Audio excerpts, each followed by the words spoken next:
कुरुक्षेत्र के मैदान में पांडव और कौरव की सेना युद्ध के लिए खड़ी थी। दोनों सेनाओं के बीच भगवान श्री कृष्ण ने अर्जुन को गीता का उपदेश दिया। भगवान श्री कृष्ण ने अर्जुन से कहा कि मन ही मनुष्य का मित्र है और मन ही मनुष्य का शत्रु भी। इसलिए मन को वश में करना सबसे आवश्यक है। गीता का 6वां अध्याय इसी पर है।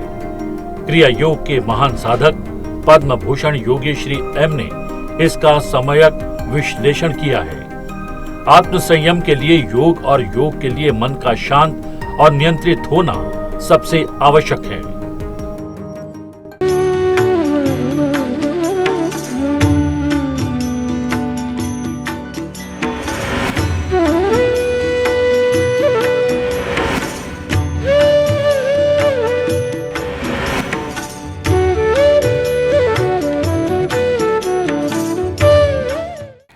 ये 6th चैप्टर है। इसको ध्यान योग या अभ्यास योग कहते हैं।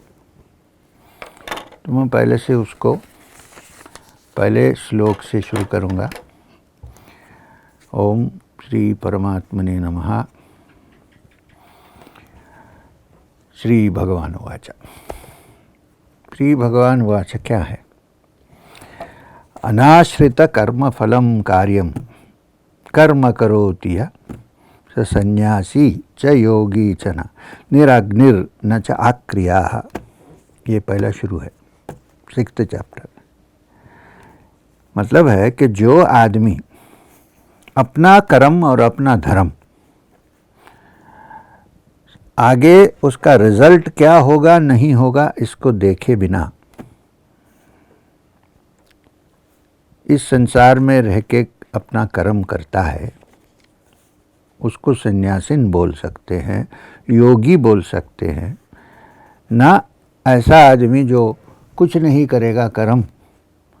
और ये अग्नि का जो मेंशन किया हुआ है, ना निराग्नि, इसका मतलब है कि एक ज़माना था तो हर दिन उठकर आदमी अपना ही होम वगैरह करते थे। पुजारी की कोई ज़रूरत नहीं होती थी, अपने आप हवन करना जानते थे। तो इनका कहना है कि गृहस्थी जो है वो हवन करते ही हैं। इसका मतलब नहीं है कि तुम सन्यासी बन गए इसलिए हवन करना बंद कर दो, ऐसा नहीं है। और ये सिंबॉलिक है, जैसा हवन गृहस्थ करते हैं ऐसे ही गृहस्थ के कर्म होते हैं अपने धर्म के अनुसार। उसको करना पड़ेगा, उसको बंद करके कोई सन्यासी नहीं बनता है। सन्यासी वो है जो संसार में रहते हुए अपना कर्म और धर्म पूरा परिपालन करता है, मगर उसका रिज़ल्ट अच्छा हो तो खुश है, मगर उसका रिज़ल्ट अच्छा नहीं हो तब भी खुश है। ऐसा आदमी को सन्यासी कहते हैं। मैं देखा हूँ बहुत सारे सन्यासी लोग होते हैं, आश्रम में रहते हैं। आश्रम में भी पॉलिटिक्स होता है, कभी कभी महंत बनना चाहते हैं। अब ये भी आग्रह है, ऐसे सन्यास ठीक से नहीं होता है। वो एक थे हमारे कांचीपुरम में, एक शंकराचार्य थे, परमाचार्य, बहुत बड़े आदमी, अभी नहीं है, उनका अभी 3rd जनरेशन उनके बाद चल रहा है। वो असल सन्यास। आजकल ऐसे सन्यासी बहुत कम मिलते हैं, भिक्षा मांग के खाते हैं, पैर में जूता नहीं पहनते हैं और कोई व्हीकल में भी नहीं जाते, चल के जाते थे। अब ऐसा बहुत कम है। इससे अच्छा है कि अपने गृहस्थ में रहें, अपने बेडरूम को अपना मेडिटेशन हॉल बनाएं और वहाँ अपना कार्य जो करना है उसको करें और ध्यान करें रेगुलरली, तो अपने आप ऐसे आदमी सन्यासी बन सकता है। कुछ बाहर का वेश बदलने की कोई ज़रूरत नहीं है, ये इसका अर्थ है। फिर 2nd श्लोक में यम संन्यासम इति प्राहुर योगम तम विद्धि पांडवा नहि असन्यस्त संकल्पो योगी भवति कश्चन। ओ पांडव, वो सन ऑफ पांडवा, पांडु के पुत्र, ये संन्यास या रिनंसिएशन जिसको कहते हैं, वो और योग और डिसिप्लिन और सेल्फलेस एक्शन में कोई फर्क नहीं होता है, तीनों एक है। क्यों? क्योंकि बाहर से कर्म छोड़ने से काम नहीं चलता है। अंदर से जब इंद्रिय कर्म से अपने आप काम से छूट के रहता है, जब तक वो नहीं होता है, वेश भी बदल सकते हो मगर योगी नहीं बन सकते हो। तो योगी अगर बनना है तो बिल्कुल अंदरी बात है, बाहरी बात नहीं है। और योगी, सन्यासी या कर्मयोगी, ये तीनों चीज़ एक है, अलग अलग नहीं है। ये उन्होंने दूसरे श्लोक में समझाया।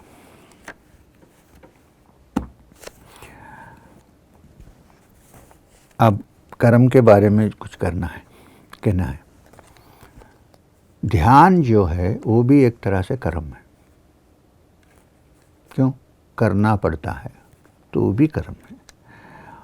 भक्ति में जो है, जो पाद सेवा वगैरह जो करते हैं, श्रवण मनन कीर्तन,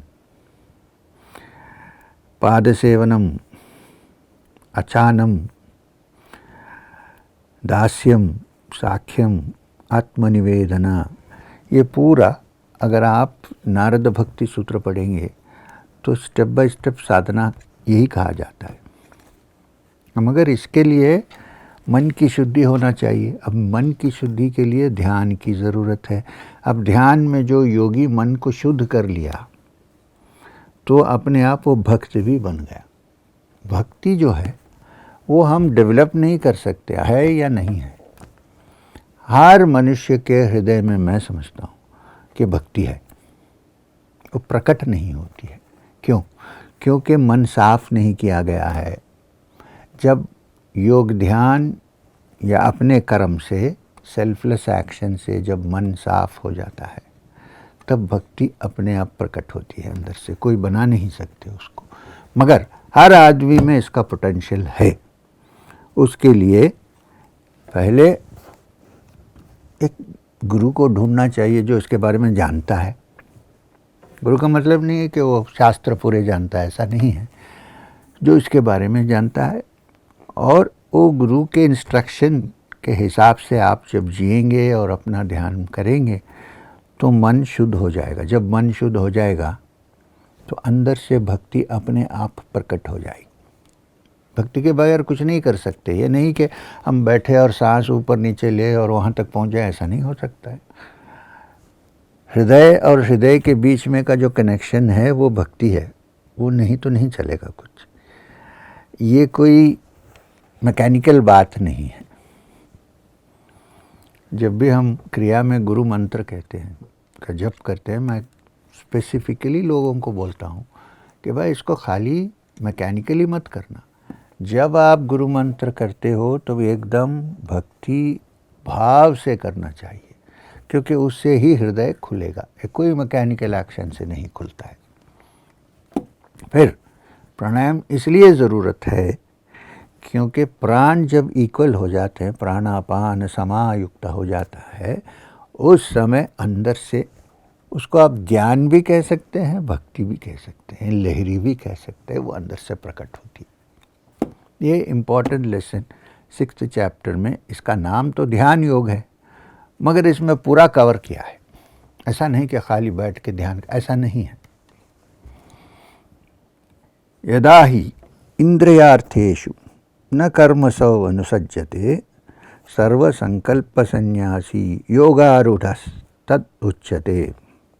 ऐसा योगी है जिसका मन बाहरी ऑब्जेक्ट से कनेक्शन छूट जाता है, अटैचमेंट छूट जाता है, उसके अंदर भी नहीं है। अब देखिए, ध्यान में समाधि होती है। समाधि का मतलब है मन सम हो जाता है, धी अपने सम हो जाती है। 2 तरह की समाधि है। एक है सविकल्प। सविकल्प समाधि का मतलब है कल्पना अंदर है मगर वो टेम्परेरीली बंद है, मगर वो जो काम का जो बीज है, काम के पूरे बीज अंदर अभी हैं मगर थोड़ी देर के लिए बंद हो गए हैं, ये सविकल्प समाधि है। निर्विकल्प समाधि का मतलब अंदर कोई जड़ ही नहीं रहा काम का। क्यों? काम मतलब काम।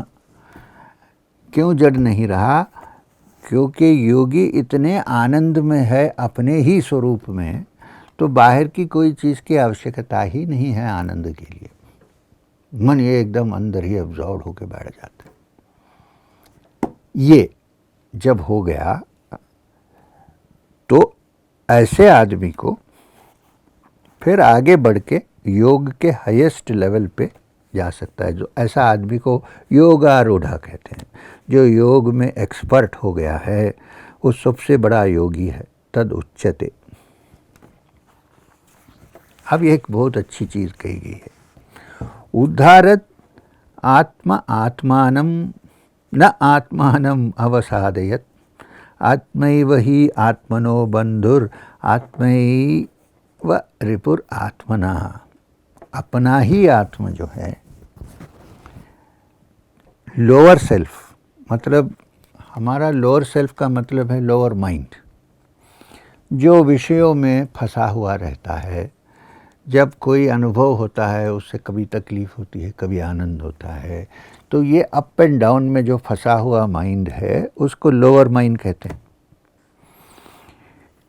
हायर माइंड एक है जो जिसकी चिंता कभी भी आत्म साक्षात्कार की ओर चलती रहती है। एक धारा जैसे दो मन है, मतलब एक मन है, उसके दो डिवीजन है। अब जो अपर माइंड है, हमारा जो शुद्ध मनस है, इसको यहाँ आत्मा इसलिए कहा है कि वो आत्मा की बात नहीं है, आत्मा का रूट है मैं। ईगो, यहाँ ईगो की बात चल रही है, माइंड की बात चल रही है, शुद्ध आत्मा की बात नहीं चल रही है यहाँ। तो जब अपर माइंड या हायर माइंड लोअर माइंड को कंट्रोल करके उसके अंदर जो विषय है उसको पूरा कभी डिप्रेस्ड होने नहीं देता है, तो ऐसा हमारे अंदर ही एक माइंड है जो लोअर माइंड को ऊपर उठा सकता है। दोनों एक ही चीज़ में है। उद्धारत आत्मा आत्मानं न आत्मम अवसध्यते न आत्मानं अवसध्यते। अपने लोअर सेल्फ को अपने हायर सेल्फ से ऊपर उठाओ। कभी मत समझो कि मैं डिजेक्शन में हूँ, मैं डिस्परेट हूँ, मैं क्या बोलते हैं उसको, डिप्रेशन में हूँ। क्यों? क्योंकि हमारा ही मन हमारा दोस्त भी है, दुश्मन भी है, एक ही मन, कोई बाहर से नहीं आता है। हमारा मन जो है वो दुश्मन भी बन सकता है, हमारा दोस्त भी बन सकता है। तो कहते हैं गीता में कि वो दोस्त वाला मन जो है उससे कल्टीवेट करें, वो जो अपना एनिमी है उसको नहीं कल्टीवेट करें। और जो अपर माइंड है उससे लोअर माइंड को ऊपर उठाएं, डिप्रेशन में नहीं जाने दी। अब तो यही कर रहे हैं भगवान कृष्ण अर्जुन को। उनका एक तरह का माइंड जो है वो डिप्रेशन में जा रहा है, एक एक्सपर्ट साइकोलॉजिस्ट जैसा वो उनको नीचे से उठा के ऊपर ले जाते हैं। तो ये दोनों एक ही है, माइंड तो एक ही है, दो डिवीज़न होते हैं इसके। तो लोअर को अपर माइंड से रेस करके लेके जाना ये योगी का काम है। ये कहा गया क्योंकि हमारा दोस्त और हमारा दुश्मन दोनों यही मन है जो हमारे अंदर है। उसको जैसा हम करेंगे उस तरह जाएगा वो। बंधुर आत्मनस तस्य यन् आत्मैव आत्मना जितः अनात्मनस्तु शत्रुत्वे वर्तेत आत्मैव शत्रुवत्। जो योगी है, जो लोअर माइंड को हायर सेल्फ से सबड्यू कर लिया है, ऐसे योगी का मन कभी भी अपना दोस्त बंधु बन के रहता है। मगर जो अपने हायर सेल्फ को लोअर सेल्फ डोमिनेट करने देता है, उसका मन कभी भी उसका एनिमी बन के रहता है। ये बिल्कुल साइकोलॉजी की चीज़ है। देखिए 1000 साल पहले आप अगर साइकेट्रिस्ट के कोच में आज बैठेंगे तो अंग्रेज़ी में यही दोहराएगा वो आपको कि कोई बाहर से कोई प्रॉब्लम तुम्हारा नहीं है, तुम्हारा माइंड ही तुम्हारा एनिमी है। तो जो फ्रेंडली माइंड है उसको डेवलप करो, क्योंकि वो एनिमी माइंड को आप ओवर कर सकते हैं। ये जो बात आज चल रही है वो 1000 साल पहले गीता में चल रही है, क्योंकि अर्जुन एक तरह से आप साइकियाट्रिस्ट के काउच में बैठे हुए हैं कहते हैं कि मैं आगे नहीं बढ़ सकता हूँ, ये क्या होगा आगे जाके, एकदम डिप्रेशन में पहुँचे। अब देखिए भगवान कृष्ण बड़े एक्सपर्ट जैसे कभी कभी जहाँ चाहिए वहाँ डिसिप्लिन तो करते हैं, और जब वो बहुत नीचे जा जाते हैं तो उनको कहते हैं महाबाहो। यही साइकियाट्रिस्ट कहता है कि तुम्हारे पास सब है, तुम क्यों डिस्परेट हो, क्यों डिप्रेशन में हो। महाबाहो तो ही उठ जाते हैं, हाँ हाँ तो महाबाहो हूँ तो है। तो एक एक जगह में महाबाहु, एक एक जगह में कुंती पुत्र, एक एक जगह में पांडव, ऐसा बोल बोल के वो डिप्रेस्ड माइंड जो है उसको उतार के फ्रेंडली माइंड को आगे लेके आते हैं। यही फंक्शन है ध्यान का फंक्शन, कर्मयोग का फंक्शन, और आध्यात्मिक यात्रा पे जो भी निकलता है उसको ज़रूर माइंड से ही डील करना पड़ेगा। कोई बाहर से हेल्प नहीं कर सकता इसके अंदर, इंस्ट्रक्शन तो दे सकता है, हेल्प अपने आप में होगा।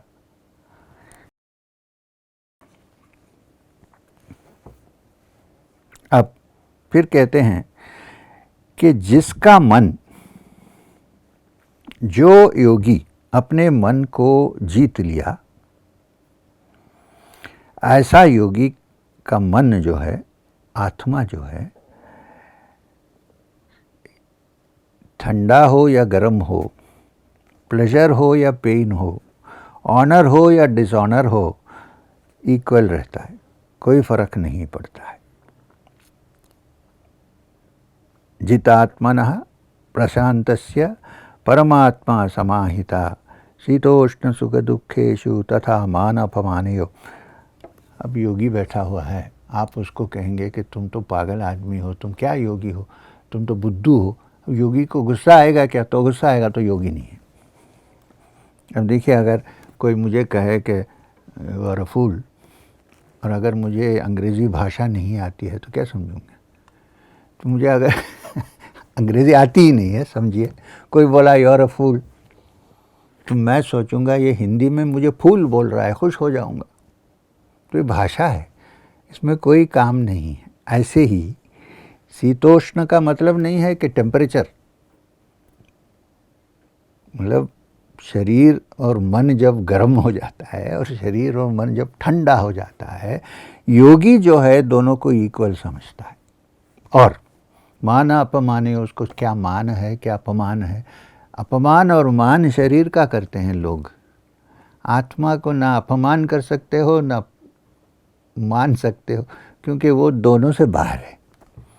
जब योगी ये समझ गया और माइंड बैलेंस हो गया, उसका अपर माइंड लोअर माइंड को विन कर लिया, तो अपना माइंड ही अपना फ्रेंड बन गया, दोस्त बन गया। फिर कभी वो आपको नीचे नहीं ले जाएगा, ऊपर ही ले जाएगा।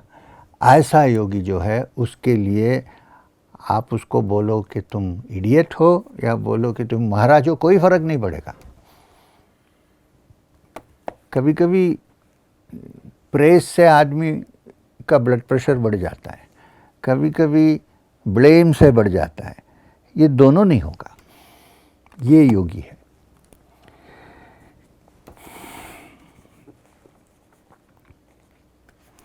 ज्ञान विज्ञान तृप्तात्मा, उसकी तृप्ति ऐसे योगी को क्या होती है? ज्ञान और विज्ञान, दूसरा कोई तृप्ति की ज़रूरत नहीं है।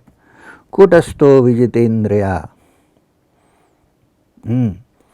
जो जिसका कूटस्थ यानी अटेंशन, आत्मा एकदम इंद्रियों से अलग है, इंद्रियों उसके ऊपर काम नहीं कर सकते हैं, वो इंद्रियों को काम कराता है। ऐसा योगी, जिसको युक्त इति उच्यते योगी, ऐसा योगी उच्च है, जिसके लिए सम लोष्ट अश्म कांचना, जिसके लिए गोल्ड और पत्थर एक ही वैल्यू है, कोई वैल्यू नहीं है।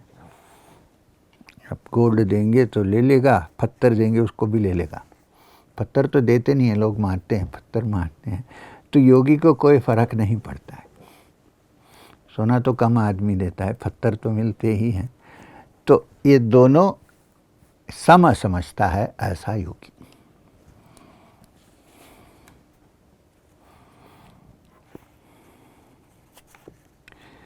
सुहृण मित्रारि उदासीन मध्यस्थ द्वेष्य बंधुषु साधुसौ अपि च पापेषु समबुद्धिर्विशिष्यते। ऐसा योगी जो है वो, उसका ना कोई दोस्त है ना कोई दुश्मन है। उसका ना कोई मित्र है ना कोई दुष्ट है, दोनों को एकदम एक जैसा देखता है। ऑल्सो किसी को देख के जजमेंट नहीं लेता है कि ये खराब आदमी है, ये अच्छा आदमी है। क्यों? क्योंकि ऐसे योगी को जो दिखता है वो अंदर का आत्मा ही दिखता है, बाहर का कुछ नहीं दिखता है। तो उसका श्रम यही होता है कि वो दूसरा मेरे सामने जो बैठा है, मेरे पास जो बैठा है, वो भी ये समझ जाए कि आत्मा जो है अंदर वो शुद्ध है, और वो हृदय में जो अंतर्यामी है वो उसको ही देखता है। उसको ना दोस्त है ना दुश्मन है। अगर वो कुछ किसी ने उसके ऊपर कुछ दुश्मनी दिखाया तो उसको भूल जाता है, आगे बढ़ता है, सोचता है कि इसमें कोई फ़र्क नहीं पड़ता है। क्यों? आत्मा को कोई कुछ नहीं कर सकते। तो वही आत्मा आपके अंदर भी है। तो डिसरेस्पेक्ट कैसे करें और को दुश्मन कैसे समझें? आत्मा दुश्मन कभी नहीं हो सकता है। ऐसे सोच के जो जीता है वो योगी है और सन्यासी है। अगर ये नहीं है तो जो भी बाहर से बदल जाए कोई फ़र्क नहीं पड़ता। मतलब गिरवा पहन सकते हैं, गिरवा तो बड़ी चीज़ है। मैं ये कहता हूँ कि इतना आसान नहीं है। आपको तो पता होगा कि लहरी महाशय ने अपनी ज़िंदगी में किसी को संन्यास नहीं दिया, इतने बड़े योगी। इंसिडेंटली आज मुझे कोई मिलने आई बंगाल से, जो लहरी महाशय के श्रीमती के फैमिली से शुरू में आए। उन्होंने किसी को संन्यास नहीं दिया। पंचानन भट्टाचार्य ने संन्यास लिया देवघर से। उनको उन्होंने कहा कि तुझे क्रिया योग सीखना है तो इसको छोड़ के आओ, सफ़ेद कपड़े पहन के आओ। युक्तेश्वर महाराज संन्यास जब तक श्यामाचरण लहरी जी जिंदे थे तब तक नहीं लिया, क्योंकि डर लगता था कि पूछेंगे तो बोलेंगे नहीं लो तो क्या होगा। बाद में उन्होंने संन्यास लिया। तो संन्यास जो है वो बाहर से नहीं मालूम होता, अंदर से मालूम होता। जो आदमी किसी को दुश्मन नहीं समझता है, सबको अपना दोस्त अपना समझता है, वो योगी होता है। और क्यों? क्योंकि अंदर उसका जो आत्मा अनुभव हुआ है, आत्मा साक्षात्कार हुआ है, वही आत्मा को दूसरे में भी देखता है। बाहर जो भी हो क्या फ़र्क पड़ता है, आखिरी तो वहीं पहुंचना है। तो देखिए, अब गीता में इतने वैल्यूबल सजेशंस दिए हैं, तो मुझे लगता है कि लोग जो कहते हैं कि भगवत गीता कोई धर्म की टेक्स्ट है, ऐसा नहीं है। ह्यूमैनिटी की टेक्स्ट है ये। सारे संसार में लोका समस्ता सुखिनो भवन्तु अगर समझ में आना है तो गीता पढ़ना ज़रूरी है। मेरा तो स्ट्रांगली मैं रेकमेंड करूँगा कि एकेडमिक्स में ये ऑलमोस्ट मोस्ट इम्पॉर्टेंट किताब है। क्यों? एजुकेशन आजकल क्या है, इन्फॉर्मेशन फीडिंग होता है। वो तो इन्फॉर्मेशन आपको लैपटॉप में भी मिल जाएगा, गूगल में। अब इसको सर पे लेके कहाँ फिरेंगे? जो एजुकेशन है, जो अंदर से हृदय को खोल के जो क्वालिटीज़ है उसको बाहर लेके आता है, वो एजुकेशन कहते हैं। तो ये गीता में पूरा है। अब तो हम एक चैप्टर डील कर रहे हैं। अब देखिए 18 अध्याय है।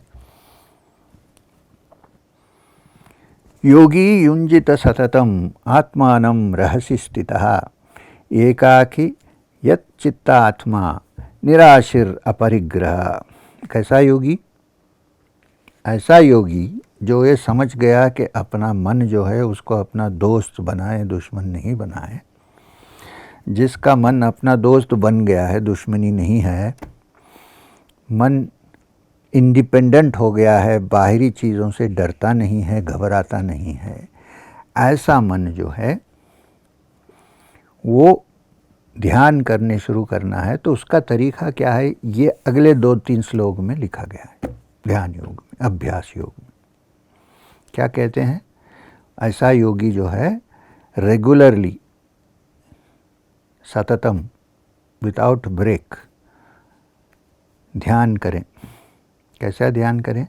अकेले कोई जगह में रह के, बाकी कोई चिंता या मन में दूसरा कोई आग्रह नहीं रख के, जितना कम चीज़ है अपने पास रखें, नहीं तो मन इधर उधर चला जाता है। बॉडी को और माइंड को डिसिप्लिन करके अपना ध्यान शुरू करें। और फिर प्रैक्टिकल एडवाइस है, कैसे करें?